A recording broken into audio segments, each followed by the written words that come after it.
कई बार समय के साथ में ग्रह बदलाव करते हैं और बदलाव करके कुछ ऐसी कंडीशंस में आ जाते हैं जहां अपने को भ्रम हो जाता है कि ये युतियां जो बन रही है क्या ये अच्छा असर ला पाएगी, क्योंकि इन युतियों के नाम ऐसे दे दिए गए कि नाम से ही घबराहट हो जाती है।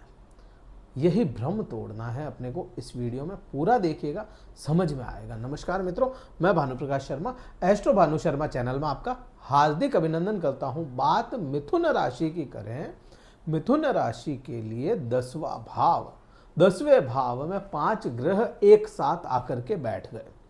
अब ये जो 5 ग्रह बैठे हैं, यहां इन 5 ग्रहों की बात नहीं है। मेन बात क्या है, यहां पे राहु और शनि ग्रह एक साथ होने वाले हैं 29 तारीख को, क्योंकि 29 तारीख को शनि ग्रह परिवर्तन कर रहे हैं। पूरे के पूरे 30 साल बाद में यहां पे आ रहे हैं। 2.5 साल बाद में शनि ग्रह प्रभाव अपने बदल रहे हैं, अपनी राशि को बदल रहे हैं। 30 साल मीन्स 30 साल बाद में मीन राशि में आए हैं। प्रभाव क्या होंगे? मेन बात, राहु और शनि एक साथ हो गए। यह एक तरह से श्रापित दोष, पिशाच दोष कह लो, धूर्त योग कह लो, प्रेत योग कह लो, कुछ भी नाम दे लो, इस टाइप का नाम यहां पे रखा गया है इनका। अब ये जो नाम है, पिशाच हो गया, धूर्त हो गया, श्राप हो गया, ये आदमी है ना, इन नामों से ही बड़ा डर जाता है कि क्या श्राप लग जाएगा, क्या पिशाच पीछे पड़ जाएंगे, क्या प्रेत पीछे पड़ जाएंगे। ऐसा नहीं होता है। ये नाम है और नाम इस तरह से दिए गए हैं ताकि इंसान थोड़ा सा अपना ध्यान रख सके। मैं यहाँ पे ये नहीं कह रहा कि डराने के लिए, अपना ध्यान रख सके, विशेष थोड़ा सा सजग हो जाए। एक बात तो ये। दूसरा, क्या ये योग बना, इसमें सच में इतना बल है कि आपको परेशान कर सके? सबसे बड़ी बात ये भी तो देखनी पड़ेगी। कोई ग्रह जब बदलाव करता है तब वह स्थिति क्या होती है। कोई ग्रह अगर परिवर्तन कर रहा है, करते ही उसकी स्थिति क्या है। जैसे शनि ग्रह को देखें, शनि ग्रह जब बदलाव करेंगे 29 तारीख को, तो कोई भी ग्रह बदलाव करता है 0 डिग्री से ही उसकी शुरुआत होगी। चाहे राहु करेगा तो भी 0 डिग्री से, और शनि करेगा तो भी 0 डिग्री से। सूर्य, चंद्रमा, कोई भी ग्रह अगर राशि बदल रहा है तो वह 0 डिग्री से ही करेगा शुरुआत अपनी। अब राहु और केतु ग्रह है, वह 0 से 1 की तरफ नहीं जाएंगे, 29 की तरफ निकल जाएंगे, और दूसरे ग्रह हैं वह 1 की तरफ बढ़ेंगे। ये प्रभाव इनका होता है, मेन तो ये। दूसरा, कोई ग्रह 0 डिग्री पे है तो उसमें बल कितना है? 0। 0 का मतलब 0 ही होता है ना, 0 मतलब 0 है, उसके अंदर बल नहीं है। एक बात।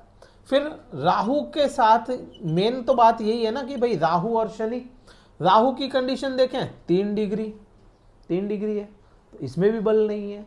3 डिग्री बल नहीं है, बलहीन अवस्था ही तो है। 3 डिग्री, 4 डिग्री, 5 डिग्री के बाद में जाकर के बल आता है कोई भी ग्रह के पास में। तो ये जो मेन युति जो बन गई, ये युति हो गई यहाँ पे फेल। मेरी नज़र में तो फेल हो गई। क्यों हो गई? क्योंकि इसके पास में बल नहीं है। एक बात। फिर आप देखो कि भाई शनि प्रभावशाली हो जाएंगे तब जाकर के अगर ये युति काम करी, तो शनि प्रभावशाली होंगे तो राहु प्रभावहीन हो जाएंगे, क्योंकि राहु तो निरंतर घट रहा है ना, घटते क्रम में है राहु, तो घटते क्रम में राहु है। प्लस राहु को भी तो आने वाली 18 तारीख को, जो ये मई है, मई महीने में 18 तारीख को ये परिवर्तन कर लेना है अपना। राहु के पास में भी परिवर्तन का समय आ चुका है मई महीने में, और ये युति ही 18 तारीख तक बनी, 29 मार्च से लेकर के 18 मई तक। तो ये कोई श्राप वाली स्थिति नहीं है। एक बात। फिर आप देखो, आपका जो पंचमेश है, पंचमेश जिसको अपन इष्ट ग्रह बोलते हैं, इष्ट ग्रह का मतलब क्या है? हर समस्या में खड़ा रहने वाला वो ग्रह इष्ट ग्रह है। वह इष्ट ग्रह आपका यहीं पे है, मीन राशि में। मीन राशि में शुक्र ग्रह उच्च का होता है, चाहे वक्री है लेकिन उच्च का है। और कोई भी शुभ ग्रह, मैं शुक्र को शुभ ग्रहों की श्रेणी में रखता हूँ। शुक्र हो गया, बुध हो गया, या आप बृहस्पति देखो, ये शुभ ग्रह ही तो है, खराब थोड़ी है। ये शुभता लेकर के आते हैं। शुक्र क्या है? ऐश्वर्य लेकर के आता है। पंचमेश होता है। पंचमेश का मतलब क्या? पंचमेश आपका शुक्र है। पंचमेश का मतलब ही यही है कि जहां भी जाएगा, जैसी भी स्थिति में होगा, आपका बुरा नहीं करेगा। और वो तो है ही अपनी उच्चतम अवस्था में मीन राशि में, चाहे वक्री है तो भी प्रभाव तो अच्छे ही देंगे। सौम्य ग्रह वक्री होंगे तो अटके हुए काम ही तो निकालेंगे। तो यहाँ पे ये चीज हो गई अपने को, तो यहाँ पे उससे भी घबराने की जरूरत नहीं। दूसरा, एक कंडीशन और समझो, किस नक्षत्र में है उसका भी तो प्रभाव होगा, उसका भी तो बल देखना पड़ेगा, उसका भी बल देखना पड़ेगा। जैसे ये दोनों ही ग्रह जो हैं, अब यहाँ पे ये तो है तीसरे चरण में आज की कंडीशन में, और ये है जो चौथे चरण में है, एक हो जाएंगे तो दोनों चौथे चरण में ही आ जाएंगे, पूर्वा भाद्रपद नक्षत्र के। और इसका स्वामी कौन पूर्वा भाद्रपद नक्षत्र का? बृहस्पति। बृहस्पति 20 डिग्री पे बैठा है, बृहस्पति खुद मजबूत है। तो इन दोनों में से ज्यादा मजबूत स्थिति में कौन है? बृहस्पति है, तो उसका असर रहेगा मेन। बृहस्पति 20 डिग्री पे है तो आज की कंडीशन में तो उसका असर तेज है बृहस्पति का। फिर आप देखोगे कि भाई बृहस्पति आपका कारक कौन है? बृहस्पति खुद कर्म का क्षेत्र का स्वामी है, कर्म क्षेत्र का स्वामी है, और आपके सप्तम का स्वामी है। अब केंद्र का स्वामी है ये। अब वो बैठा कहीं पर भी है, लेकिन अपने घर को या अपने नक्षत्र को, अपनी राशि को थोड़ी खराब होने देगा। तो यहाँ पे ये चीज भी कंडीशन बन गई, अगर वो बलवान है तो यहाँ पे अपने को इस प्रेत योग की जो भ्रम है ना, उसमें भ्रम में नहीं फंसना। असर क्या होगा वो समझें, क्योंकि कर्म क्षेत्र में ये स्थिति बनी। अब 5 ग्रह इकट्ठे हुए हैं, राहु, शनि, शुक्र, बुध और सूर्य ग्रह, और चंद्रमा भी छठा ग्रह 2 दिन के लिए आ जाएगा, 2.25 दिन के लिए 6 ग्रह इकट्ठे बन गए। तो ये तो कोई बड़ी बात नहीं है ना, 6 ग्रह इकट्ठे बन गए, समय के साथ में इकट्ठे हो जाते हैं ग्रह, ये कोई बड़ी बात नहीं है। एक तो ये, दूसरा असर क्या होगा, क्योंकि आपके इस भाव में बन रहे हैं तो कर्म को लेकर के, करियर को लेकर के थोड़ा सा आपको परेशानी देखने को मिल सकती है। कुछ दिनों के लिए कार्य पे जाने की इच्छा ना होना, काम ना कर पाना, स्थिति ऐसी बन जाना कि आप चाहते हुए भी काम ना कर पाए, ये स्थिति कुछ दिनों के लिए बन सकती है, बहुत ज़्यादा लंबा नहीं। छुट्टी ले लेना काम से, काम पे कुछ ऐसी बन जाए कि काम ही अभी कुछ दिनों के लिए। अब यहाँ पे ये काम की ये स्थिति बनी है, ये बहुत ज़्यादा लंबे समय नहीं, कुछ दिनों की स्थिति ये अपने को समझ में आती है। प्लस यहाँ और क्या, शुक्र ग्रह है तो काम काज बढ़ने के भी योग बनाता है ये शुक्र ग्रह यहाँ पे अपना विशेष प्रभाव लेकर के आएगा और आपके कामकाज बढ़ाने के योग बना देता है। सबसे अच्छी बात तो ये हो रही है ना, कुछ दिनों का काम का गैप लेकर के आप बढ़ा सकते हैं काम, छुट्टी ले लें कुछ दिन की, फिर आप अपना काम बढ़ा लें। तो यहाँ पे ये भी योग इसका बनता है।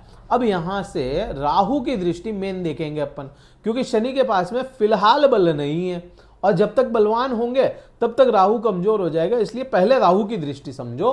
राहु की जो 5वीं दृष्टि है वो आपके धन के भाव पे है।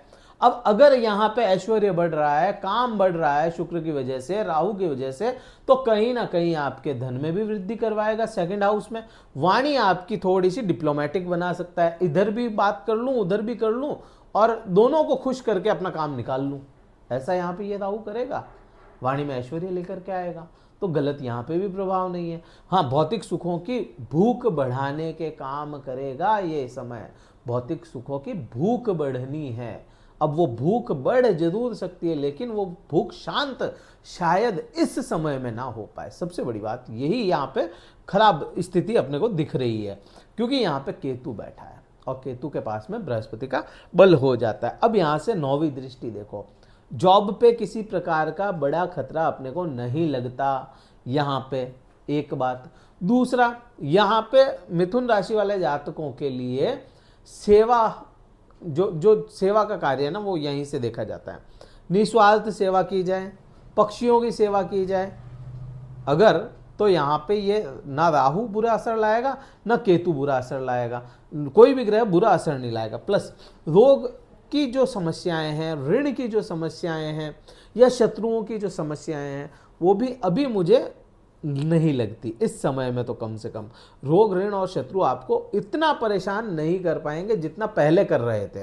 तो यहाँ पे ठीक है, यहाँ पे कुछ दिनों के लिए काम काज से दूरी हो सकती है, छुट्टी आप खुद ही अपने तरफ से ले लें, तो ऐसा कुछ बन सकता है। बाकी बहुत बुरा असर तो यहाँ पे अपने को नहीं लगता। फिर अपन देखें कि भाई राशि स्वामी या लग्नेश जो होता है ना, उसका मेन, उसका भी तो देखा जाएगा ना कि वो कहाँ पे और किस कंडीशंस में बैठा है। अब बुध ग्रह है आपका राशि स्वामी, बुध ग्रह खुद बैठा है यहाँ पे, तो वो क्यों खराब होने देगा। और बुध की इन सभी ग्रहों से मित्रता है, सूर्य से भी मित्रता है, शुक्र से, शनि से और राहु से, इन सभी से तो मित्रता ही है। मेन एक तारीख होगी 30 तारीख, जिस दिन चंद्रमा रहेगा उस समय थोड़ा सा ध्यान रखें अपना, बाकी कुछ भी नहीं है। बुध की तो सभी के साथ मित्रता है, एक चंद्रमा और मंगल को छोड़ करके। तो इसलिए अपने को घबराने की बात नहीं है। ये योग जरूर बन गया, दिखने को बन गया, खाली बंदूक है, खाली गन है, बुलेट नहीं है उसके अंदर। ये चीज़ को आप समझ करके चलें। दिखने को बहुत कुछ है लेकिन ताकत नहीं है उसमें। तो ये प्रभाव इस प्रकार से इसके आएंगे। क्या किया जाए इस समय में, मैंने बताया पक्षियों की सेवा करें, निस्वार्थ सेवा किसी का करें, तो आपको अच्छे प्रभाव देखने को मिलेंगे। ये वीडियो कहीं अच्छा लगे लाइक कीजिएगा, शेयर कीजिएगा, सब्सक्राइब जरूर कीजिएगा चैनल को। और अगर कुंडली विश्लेषण करवाना चाहते हैं, डिस्क्रिप्शन में कार्यालय के नंबर है, व्हाट्सएप मैसेज द्वारा आप संपर्क करके अपना स्लॉट बुक करवा के मुझसे बात कर सकते हैं। इस वीडियो में इतना ही था। जय हिंद, वंदे मातरम, भारत माता की जय।